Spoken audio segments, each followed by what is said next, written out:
Well, circumstances that wasn't on the plan, that wasn't on the agenda. So we have to consider sometimes the answer isn't always yes. The answer isn't always now. Perhaps maybe it's not even no. Perhaps it is slow.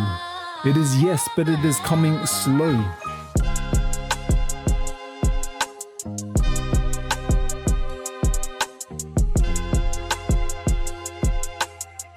Welcome back to another powerful episode of Unstuck, Unleashed, Unbound, Unlimited, the podcast dedicated to elevating your mind, body, and soul. Let's go. And I hope and pray that through uncertainty, it's okay to ask for reassurance and to know that change for the better can be rewarding. And if not, there's no time like the present.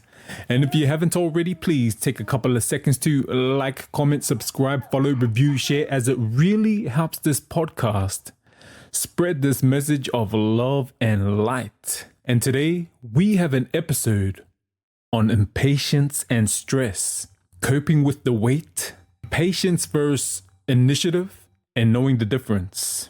And we're drawing inspiration from Genesis chapter 16. All right, let's dive in.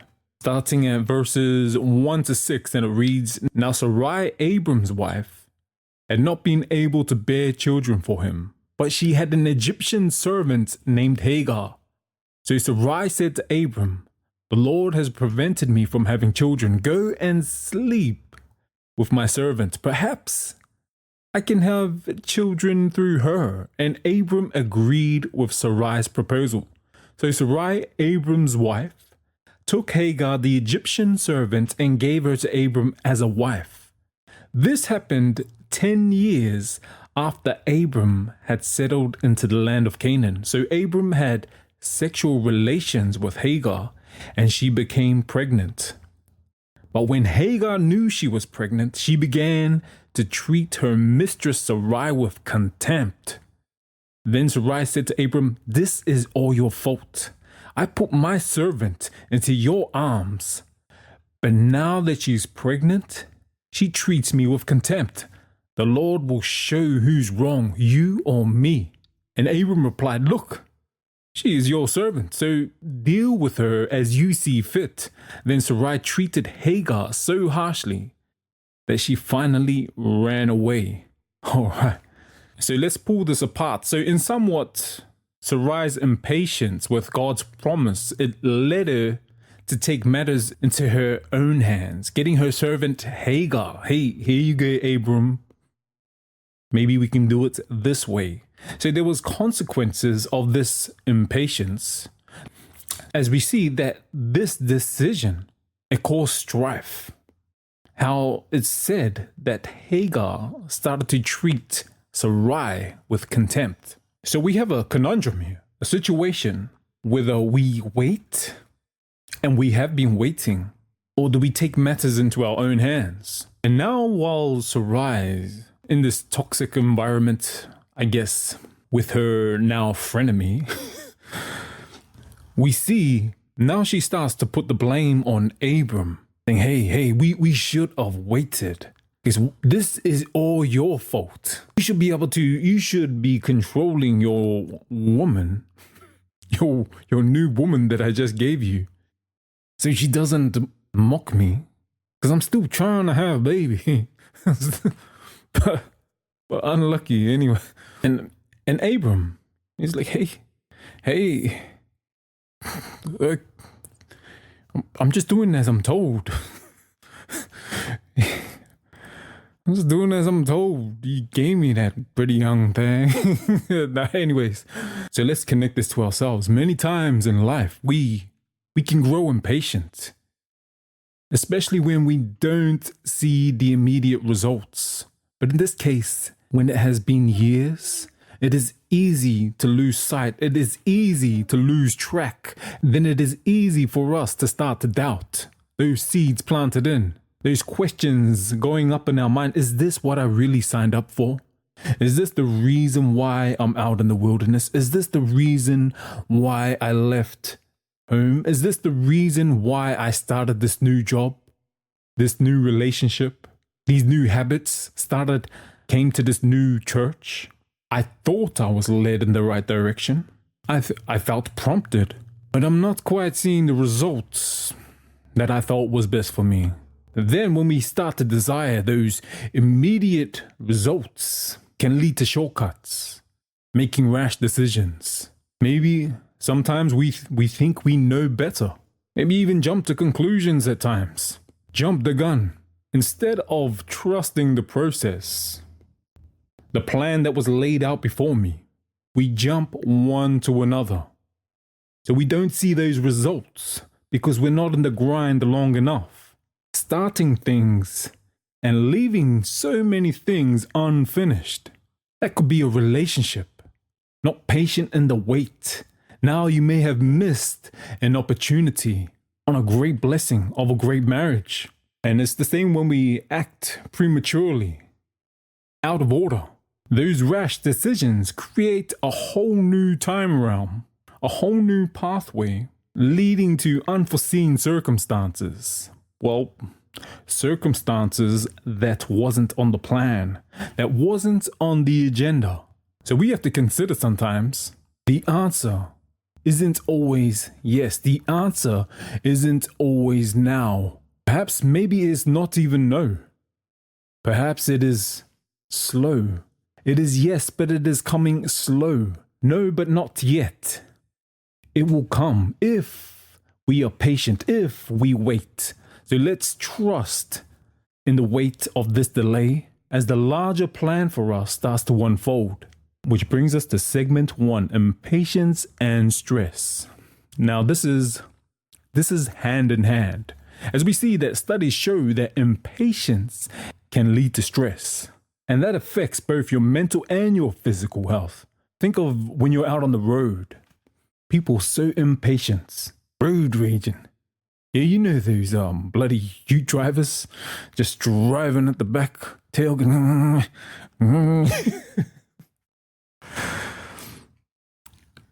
Anyways, look, I don't mean to judge. Look, you know how they say don't judge me? Well, I'm gonna tell you what. I'm gonna always judge your character. And guess what? Your character is always leading to be a bloody ute driver riding up back of my ass. Anyways, so this one instance, this was about a month ago now. And there was this guy, he was driving in this orange Ford Ranger Raptor. Beautiful car, big. These cars are beasts, I love them. And however, I'm driving down Kingston Road. And then as I'm driving, I look in the rear view and I see this big orange Ford Ranger Raptor coming right at the back, speeding, coming close. And so now he is right on my tail. And this is peak hour. And so I just ignored him because I'm a new man. And I'm just going the speed limits. I'm looking forward. I'm trying to focus. I'm not looking back no more. I got my eyes on the prize, not what's on behind. So as I was going, he is just like still just riding on my tail. So if it was a dog, he'll be literally sniffing my butt. So what do you do? What do you do when people tailgate you? And of course, I believe God has sent me here this day to teach this man patience. So, you drive slower. You drive slower to provoke, to see if he snaps. And sure enough, he did. He just swerved to the side, to the left. And then he just like floored it, putting his foot on the accelerator. Storming past. And as he's going past, it's peak hour, so you can only go so far. And then he realizes that it's like traffic jam up ahead. And he's trying to get back into the lane that he just came out of. And so what he does, he cut back in, but he cut off this guy in this white Holden, 2000 model, maybe late 90s. And he cut him off, nearly wiping him out. And now they're all at a red light. And so as I'm trying to go into the right lane to turn right, I drive past and I see the guy in the white Holden. He threw an item at the guy, at the guy in the Ranger.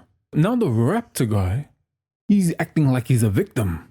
Like, why is this guy abusing my car?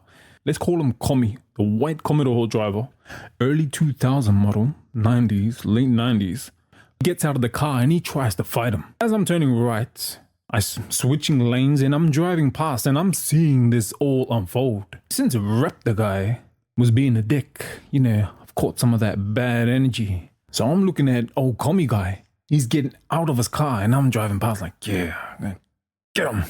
Get that bastard. Anyway, so he got up to the car. Raptor guy didn't want none of it. Commie's going off. And then he kicked his car and then went back. The guy didn't even want to get up. He didn't want none of it. He would be as what you would call a drop nuts. So as soon as he was confronted, he folded. And this went on through the lights and who knows how long or ever. However, it was my entertainment for the day and my story to tell. So who won? No one. No one won. So let's break this down even further. So as we see that impatience and stress, if you are on the road, it is everywhere. And that is something that we want to take mental note of. Hey, who am I going to be on the road? Don't be like Raptor guy. Don't be like Commie guy, losing his cool, getting out. Now everybody's got their phones out, recording it. Do you want that to be your last memory for everyone? Hey, rest in peace to this angry bastard. Now, this angry guy. When we feel the need to hurry, to tailgate, or to drive aggressively, maybe take the matters into our own hands, just to get to A to B, and forget about all the laws, that can be a sign of underlying stress. Hey, man, what's going on in your life? And when you're losing control, that shows an emotional weakness, just as both show a mental and emotional weakness, despite who started it. Road rage is a great example for us to see how we can quickly lose our patience, how it can escalate into aggressive behavior, change the perception of the person that you represent. Not to mention, it's tough behind the wheel, but don't want to get out when confronted. And with this negative energy, just like as I drove past, reflecting on how Raptor was riding up my ass, that created that negative energy. Created those negative vibes, could almost ruin my whole day if I let it consume me. But however, Commie, he was not all heroes wear capes. You can take this one, buddy. You can go out and make a fool of yourself and put this man in his place. Put this little boy that doesn't want to get out of his car in his place.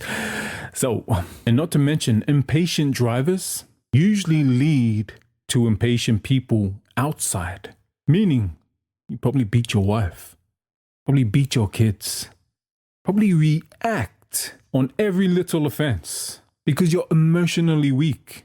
So things of domestic violence, so to speak.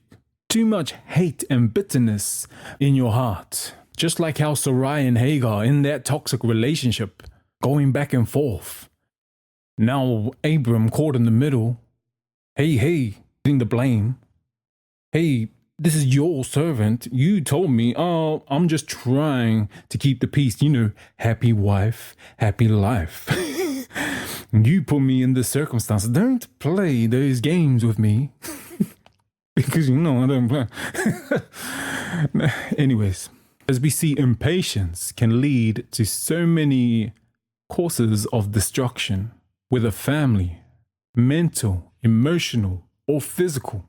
Some examples: the financial decision, using credit cards to buy something right then and there, but now you're impacted by how you're going to pay it back. Now you're in debt. Now you're getting another credit card to pay off that credit card. Or maybe your career choice, jumping from job to job because you're not getting that promotion.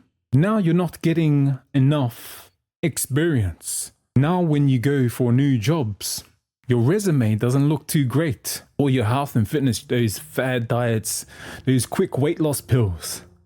Trying to lose weight then and there, 6 weeks. All of a sudden, it's affected all your hormones. Perhaps your relationships. You rushed into marriage, got married straight away. And all of a sudden, now, you're like, who is this person? Who is this person holding your black eye? Nah, that is bad.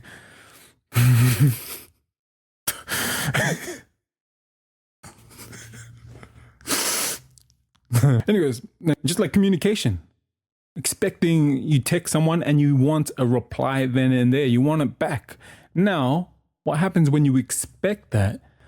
Your anxiety, your stress. Hey, well, what are they doing? Is he still with Hagar? So many things, just like driving. There is always an impact of impatience. Now, really self-assess and reflect on why you lose patience, why you feel that way, why you feel how you feel in certain circumstances. And trace it back to where it all stemmed from. So let's try and find healthy and safe ways that we can relieve stress to eliminate impatience, which brings us to segment 2. While becoming more self-aware of the consequences of impatience, how do we cope whilst in the waiting period? It's also important to remember that patience isn't just waiting, it's how we wait. As it may not be no, it might be just not yet. And I want to share a story with you. And as usual, it starts with my wife and I. And so we got married very young. I was 19, she was 20. So, kuka. And it wasn't one of those Mormon missions, you get back from your mission and you're married within 2 weeks. I need to get married so it prevents me from sinning. Well, anyways, we weren't at church. We weren't following any principles or anything. We were living. We were living young. Anyway, shotgun wedding. Nah, but I knew she was the one. I always knew she was the one. Anyways, that's not the wait. So when we hooked up, we were on a drinking buzz. We used to love a good drink up. Not the social kind of drinks. Hey, how you going, mate? G'day, mate. Just a couple. No, it was one of those party. Those real out there, drink till you get drunk. Can't remember. Sorry, everybody. Sorry for what I've done.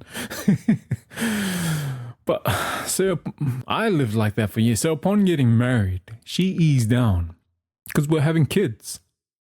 Our first son, Alize, she was a responsible parent, but I kept this culture of drinking for so many years. So we were married in 2004, and as we had kids, my oldest son, Alize, Phyllis, they want to go out and do what families do, go out, dream world, go to the park, but no. What's wrong? Their dad is hungover, he's drunk. Drinking was a priority. Drinking was a non-negotiable. You go to work, and it wasn't a drink Friday. It was more like a Thursday, Friday, Saturday, Sunday, Monday sometimes. And it wasn't just a beer. Just wasn't one beer. Just the one. Yeah, it was just the 1, 2, 3. It was drink till you get drunk. So my wife, she always had a desire to go to church. And in my mind, to go to church, I was a all-in kind of guy. It wasn't a half in, half out. It was if I'm going to church, I'm going to not drink or smoke, blah, blah, blah. And since I'm not going to stop doing that, I'm not going to church. Side note, is a really bad mindset to have. Come as you are. You come as you are because everyone is battling their own demons, whether they're in or out, as church is a place for healing. Church is a hospital for sinners. And who is a sinner? Anyways, getting back on. And I told her, you go with the kids. I have no interest at all. I don't think I'll ever want to go. Long story short, she continued to pray and not go to church. She stayed with me.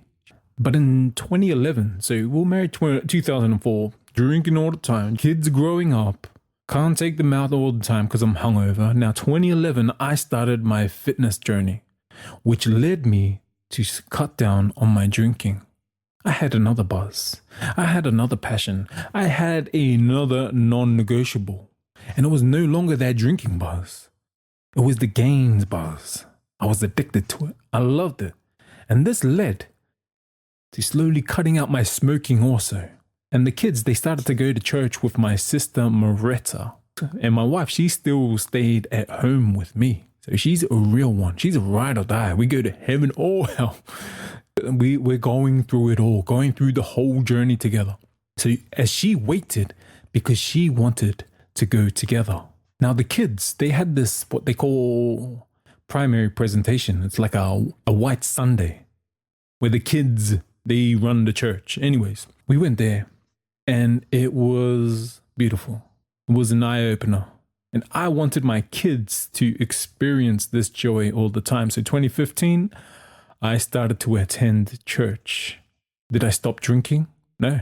I switched that mindset of saying I had to be perfect, that I had to be a certain person to go to a certain place. I wanted this for them. This was no longer for me.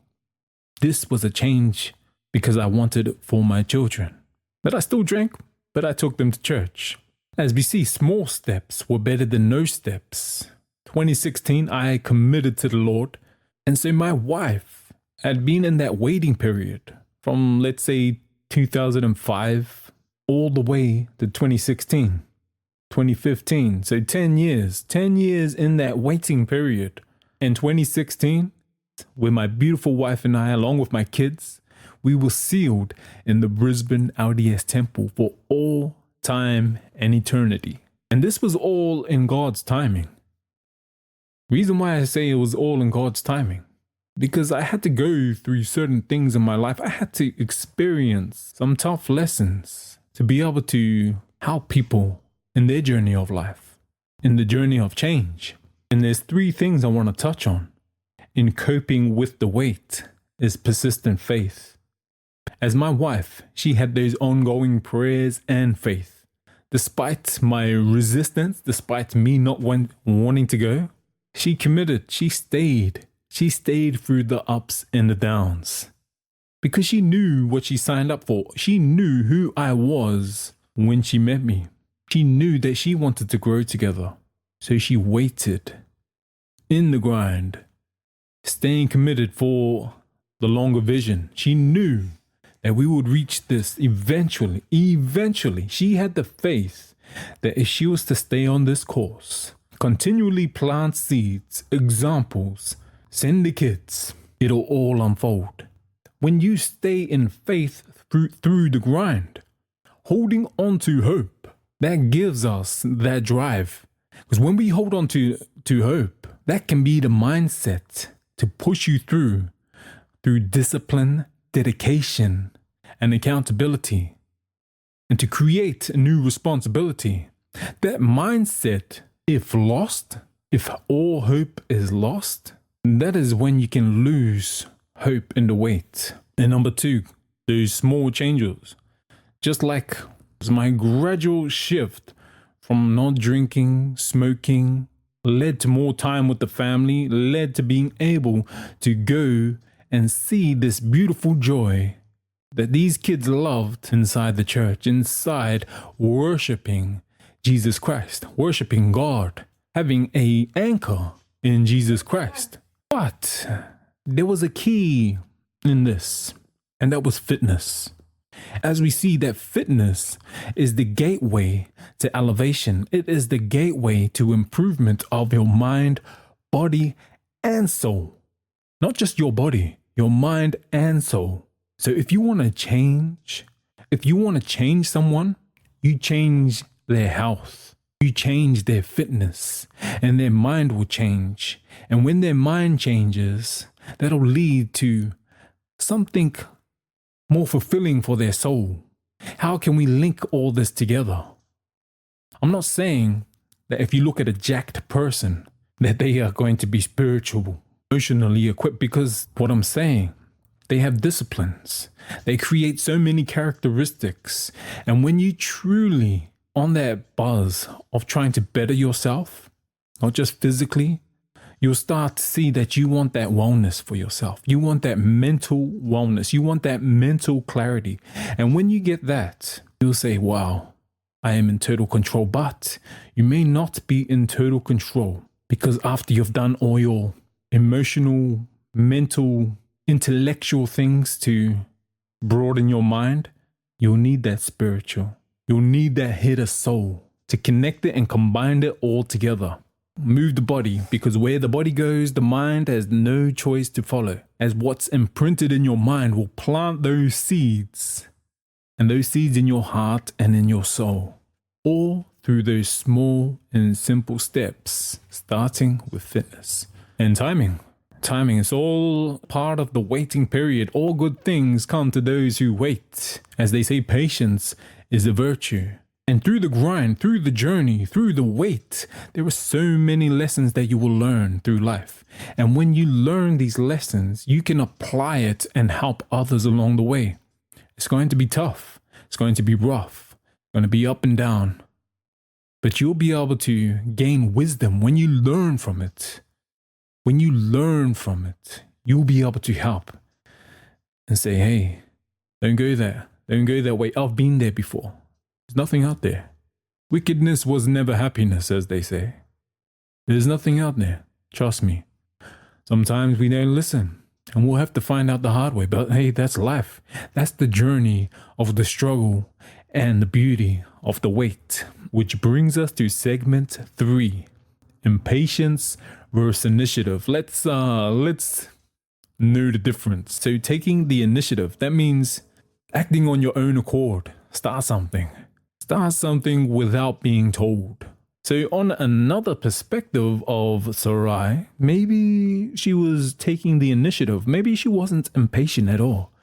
Maybe she was taking initiative. Because as the Bible stories always reflect on Sarai, showing that lack of patience, or maybe the lack of trust that God's promise will come to fruition. So let's just take the matters into our own hands. Maybe she was just trying, hey, you know what?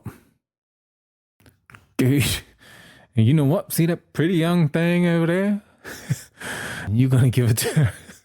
I'm going to give her to you, and you're going to give it to her. Maybe she was giving the initiative, but that was messed up. She was like, this is all your fault. Typical. But from an outsider's perspective, if we were to open up our minds, it's easy for us to make the assumption, yes, she is impatient. Just like us, looking out, not seeing the whole story, just seeing the actions. Hey, he is impatient. He should have waited. Where's your faith? You should be patient. And as we're saying that, excuse me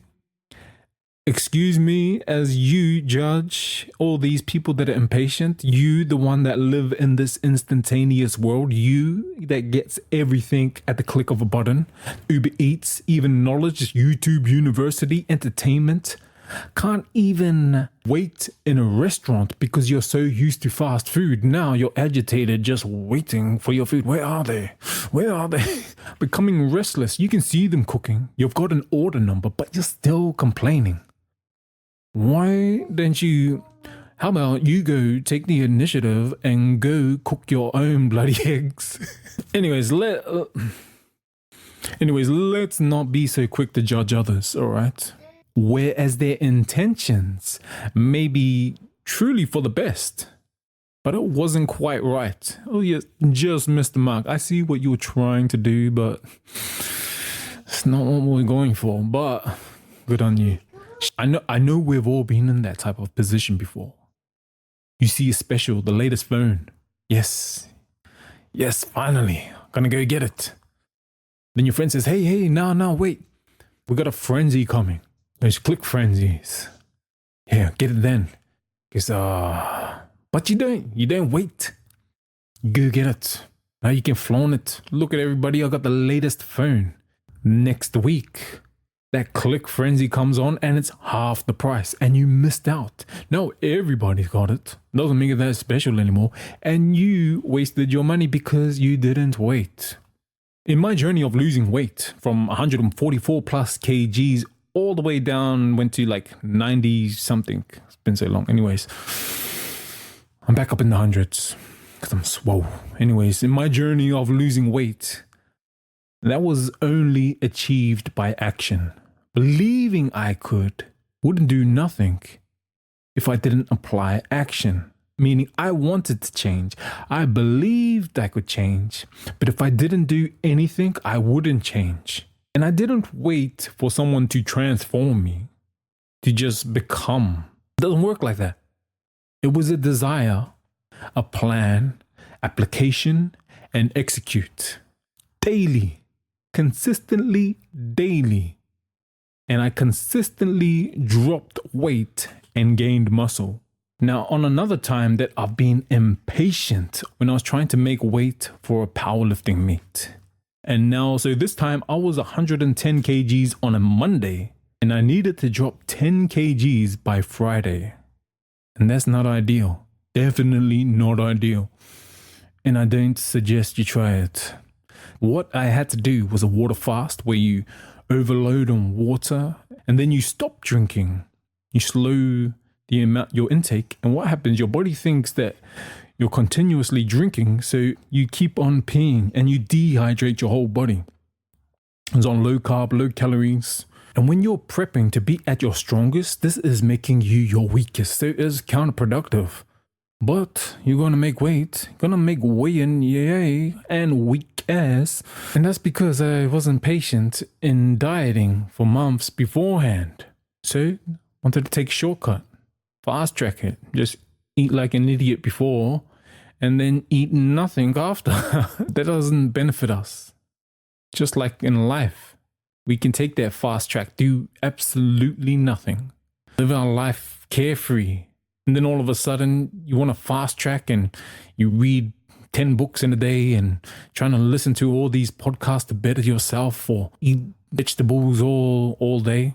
Doesn't change a damn thing. You got to do it daily, as there's only so much exercise we can do to burn fat. There's only so much we can read and intake. There's only so much we can learn before it becomes counterproductive and you start taking in nothing. There's only so many hours in a day that can actually be useful. And if you're only doing it once, you can obviously see what will happen. So let's distinguish the both between taking initiative and acting out of impatience. So, whereas acting out of impatience, what is the purpose and intent? You're motivated by immediate results. You act quickly to alleviate frustrations without considering any consequences. Your planning and preparation, it's impulsive, it's reactive, minimal thought process, focusing on those quick fixes, those quick fads, those tablets, and your responses to challenges, to trials that come your way. That reactive, hastily, maybe trying not to do anything at all, just avoiding it. And your consideration to others, maybe you don't even consider them at all. You overlook how people would feel, focusing more on your own urgency. You're focusing on yourself to get things done, focusing on yourself in your Ranger Raptor to get to A to B and cut everyone off. And the way that you reflect and adapt in circumstances, you are less likely to reflect at all. And what happens? You don't learn and you repeat the same mistakes over and over. Now, taking the initiative, when we have our purpose and intent clear, we have that drive, we have that vision. I can make a change in this world. And then when we plan and prepare, you plan carefully, considerately, you gather all the information that you need. You have strategic approaches as you come across.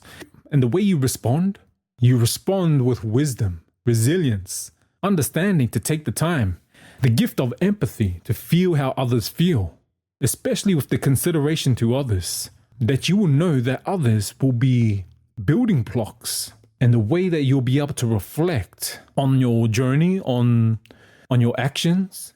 You have gained wisdom.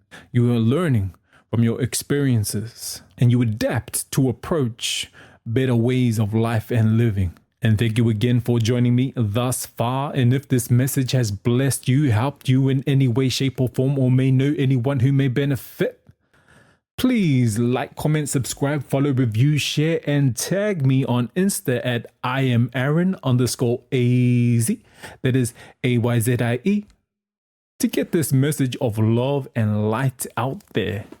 And I challenge you to read Genesis chapter 16. And just as the rise in patience, leading her to take matters into her own hands, that created tension, created stress. We don't want that. It reminds us of the importance of us to practice patience and to gain trust. And when we act out of impatience, we often face unintended consequences because we didn't reflect on what would happen. But when we take that initiative with thoughtful and thorough planning, putting it down on paper, seeing the outcome, sticking to the process, applying faith, we align our actions with a greater purpose. That could be our divine calling or just the impact that we make in our surroundings. Remember, waiting isn't wasting time. It's an opportunity for us to grow, to learn, to adapt and evolve. And as we continue to plan and prepare, let's distinguish and keep in mind the difference between impatience and initiative. So when we make choices, it is choices that bring a positive impact instead of that immediate relief for then and there. So as we face our challenges, our demons, our mountains in life, take that moment to breathe, reflect, and act with intention to trust the process and have faith in the journey. And know that with patience, as we wait, your efforts, your prayers, your hurts, your pain, that'll lead to something beautiful as we unstuck our situation, unleash our potential, unbound our restrictions as we are unlimited. Have a powerful day. Let's go.